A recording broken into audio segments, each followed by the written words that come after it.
Hi, this is Jerry Chidiak, and this is my final project for PME 878. What I'm doing is I am tracking my progress in teaching BC First Peoples 12 Dakesh Focus for the very first time. Now, I've done a lot of course development before, but I have never recorded the process as mindfully as I am doing it in this moment. And I will, as we go through the video, I'll show you what I'm doing. Okay, now, this slide talks about the big ideas of the course. These big ideas come from the BC Ministry of Education. And I won't read that aloud for you, but you can see that. And it continues on this slide, and this slide, and this slide. Okay, so these are the points that I'm trying to cover in the course. And what I love about the way the BC Ministry of Education has developed its curriculum, it gives teachers a lot of freedom in developing that. It's really allowed for a creative process to where I can teach according to my passions and adjust the course to meet the needs of my students. And that is really the key to good education, that interaction between teachers and student. Now, this is how I am recording my progress. I've created a website. So you can see the website address, or maybe not, maybe my bubble is in the way.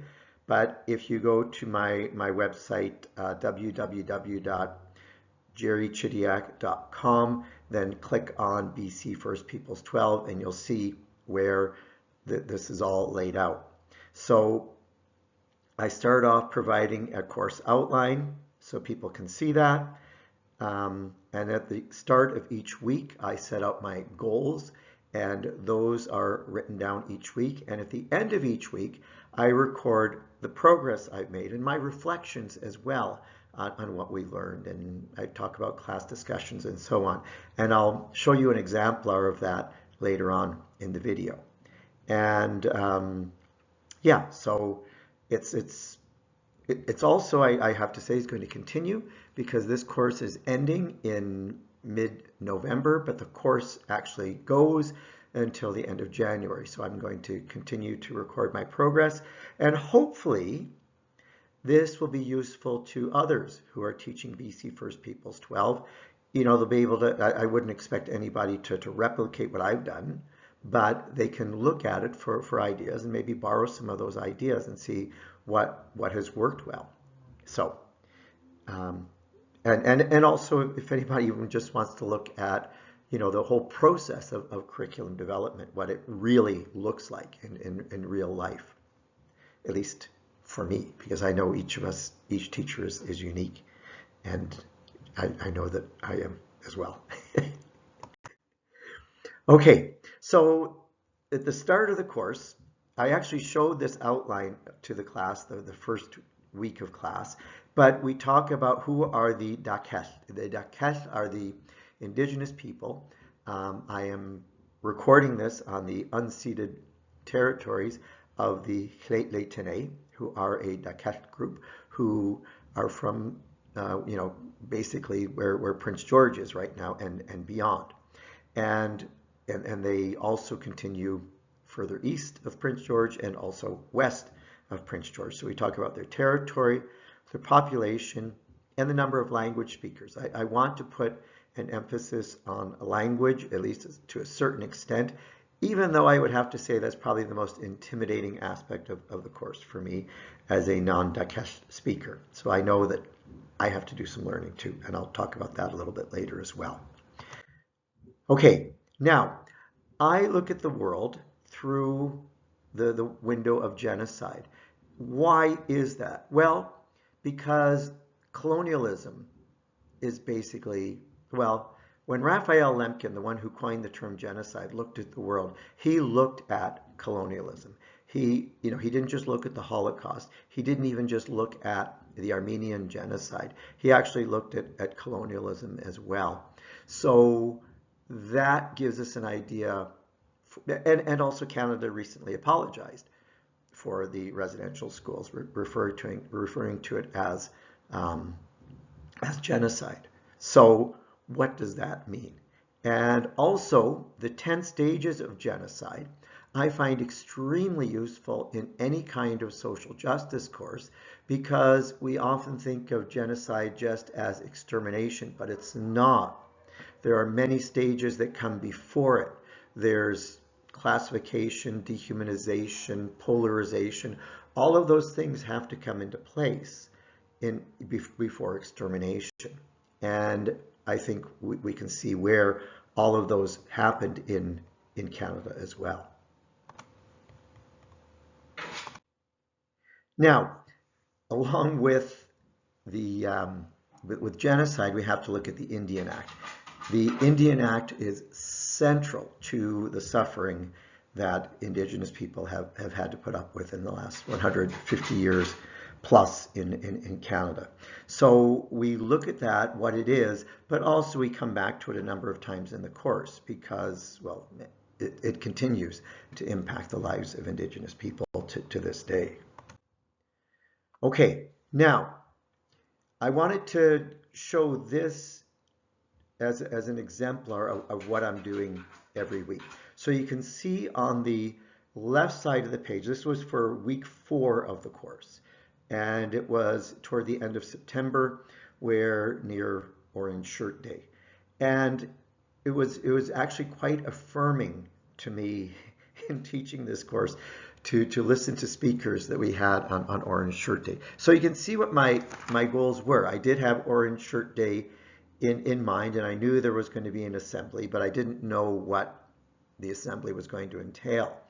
And we also, by this point, had gone into, and I'll talk about this later, but I wanted to talk about the apologies from the not just Stephen Harper from 2008, but I wanted to look at what Stéphane Dion said and what Jack Layton said, because they kind of lay the groundwork for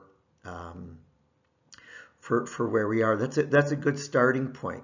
And then from there we go back and forward and in from that point, really looking at, again, the focus of the course, as you'll see, is a book called Stony Creek Woman by a wonderful Daquette elder named Mary John.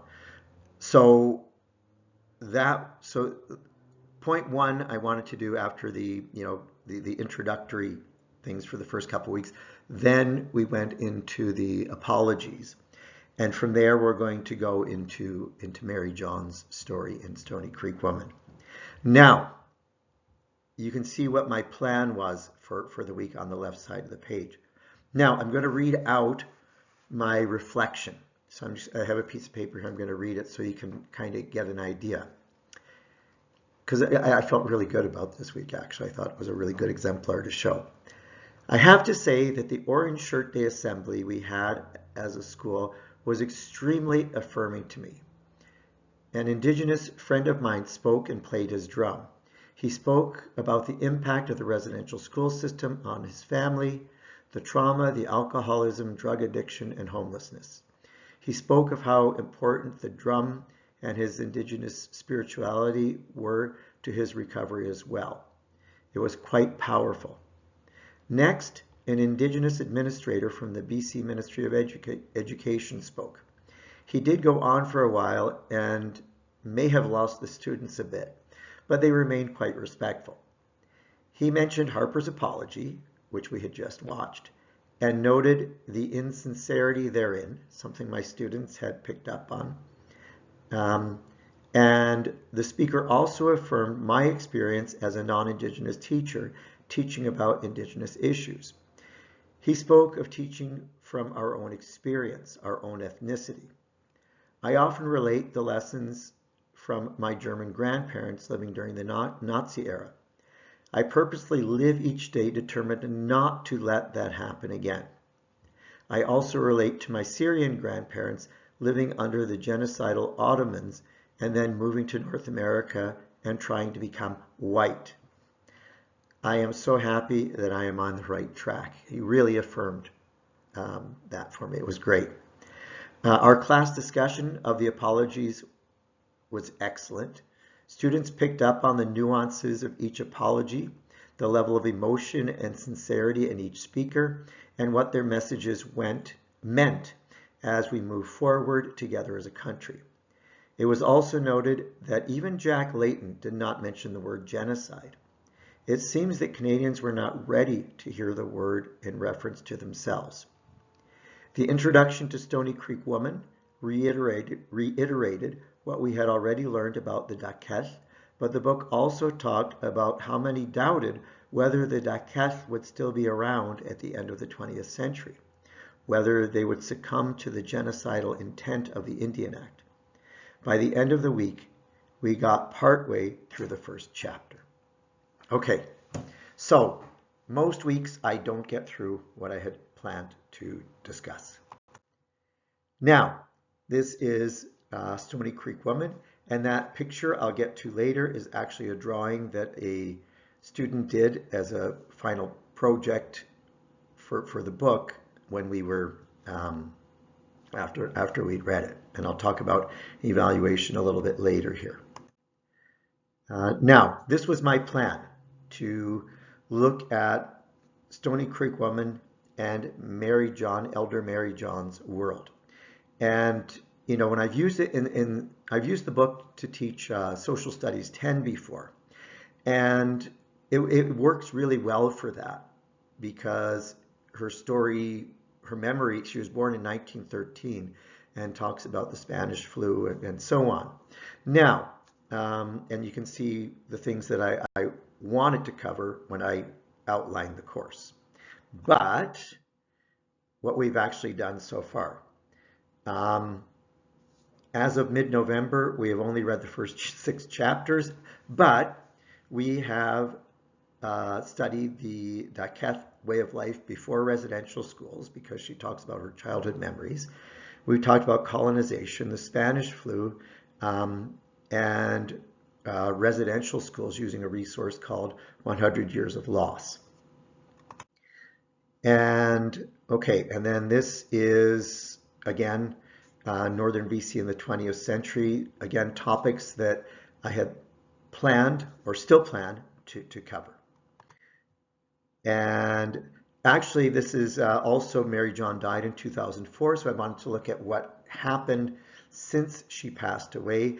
But I think these topics have actually been covered already, though we are going to get into the Truth and Reconciliation Commission, their report later in the course, though we have talked about it already. In fact, I often make reference to it because, well, Harper's apology actually led to that, and then it puts the responsibility on each Canadian, whether Indigenous or non-Indigenous.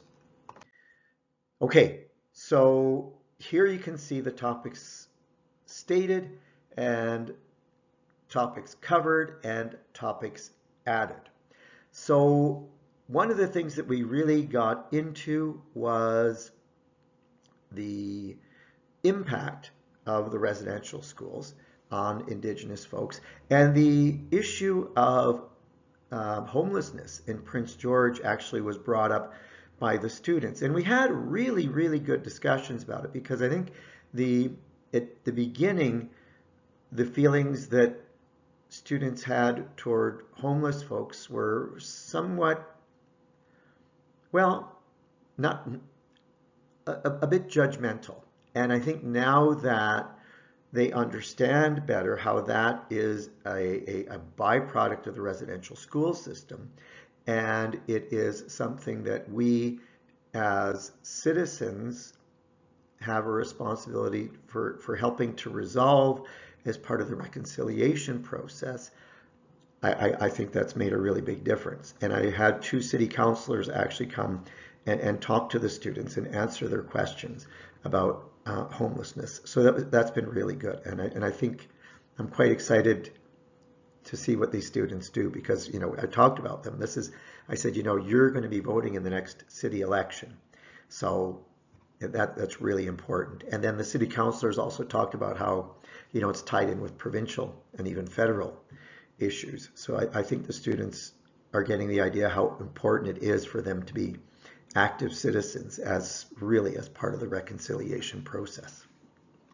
Okay, and then you can see topics stated but not covered. And there are probably some others in there that I missed now that I think about it. But when I was putting out putting the PowerPoint together, those were the ones that stood out to me. But that's not to say we won't get to them. We are going to get to these as well. Like the Highway of Tears, that's part of the Murdered and Missing Indigenous Women.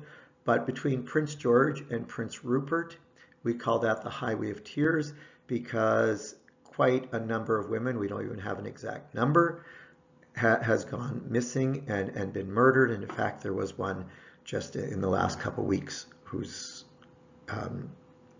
murdered. So unfortunately, it's a sad aspect of our, sad reality of life here, especially in the north. Okay, we haven't gotten to this yet. The triumph over colonialism, a global perspective. We're halfway through the course. I'm going to see how it flows. I might not get to this, but I do cover this. I teach an Identity 8 course, which is mostly Indigenous identity, where we talk about colonialism. And, we talk about decolonization, and it's not something to be afraid of. But also when we talk about language revitalization, all three of those places, Ireland, Hawaii, and New Zealand, have had language revitalization.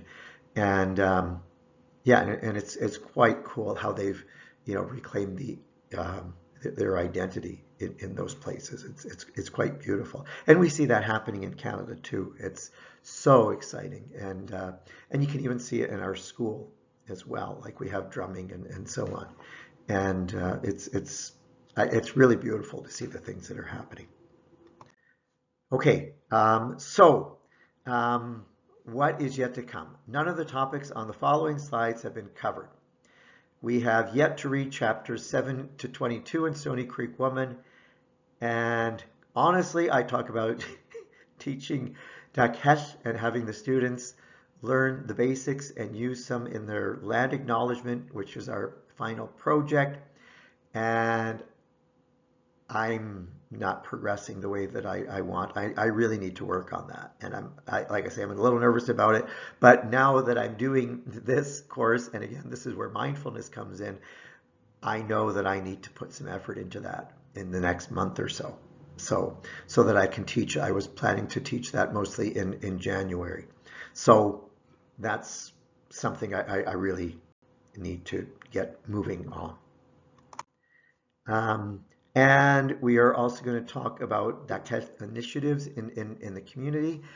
And again, really, really wonderful things are happening. We have an Indigenous Choice School here in Prince George. The museum has a really very beautiful, well done Dakesh exhibit. And I don't know, maybe we'll get to go there at some point. I'll have to look into that. I'm not big on field trips because they take so much organization and they're a pain to organize, but it certainly might be worth it.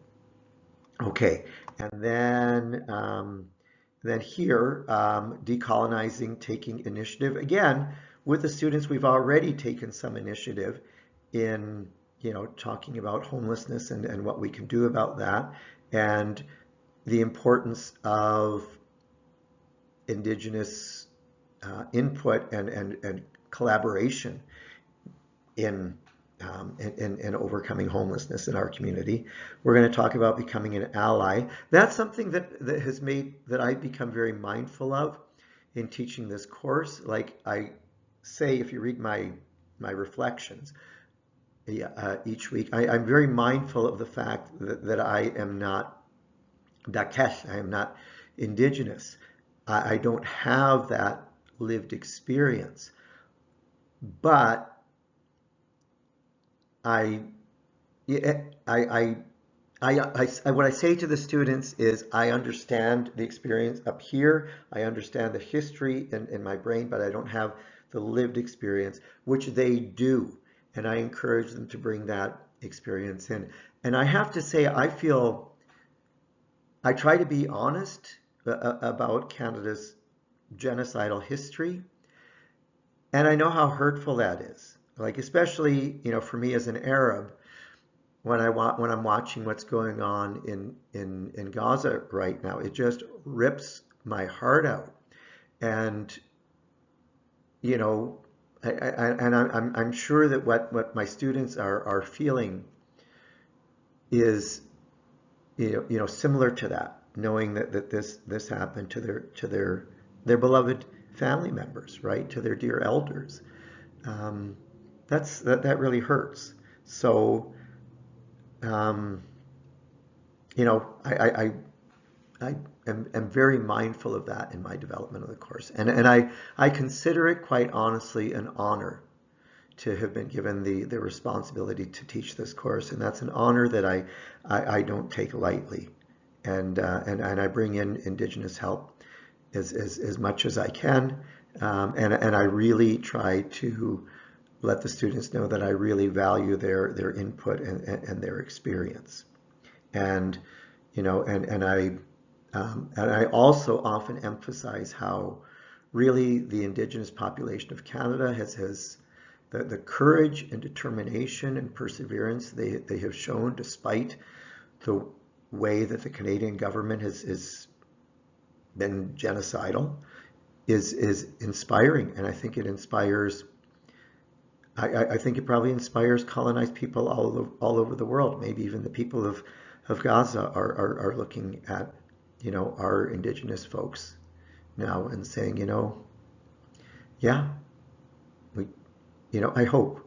I know I'm very optimistic. I don't know. I'm just grasping for hope with that issue. Okay. So this is the final assignment that I alluded to earlier, and you can see what that is. It's going to be to write and illustrate a personal land acknowledgement using at least one sentence in Dakesh, and I have to learn some Dakesh before I'm able to do that as well. And in fact, I might even have to bring in a Dakesh language expert to help my students in forming their statements. So, but we'll see. I'm going to talk to there is a language person in our school district whom I will talk to.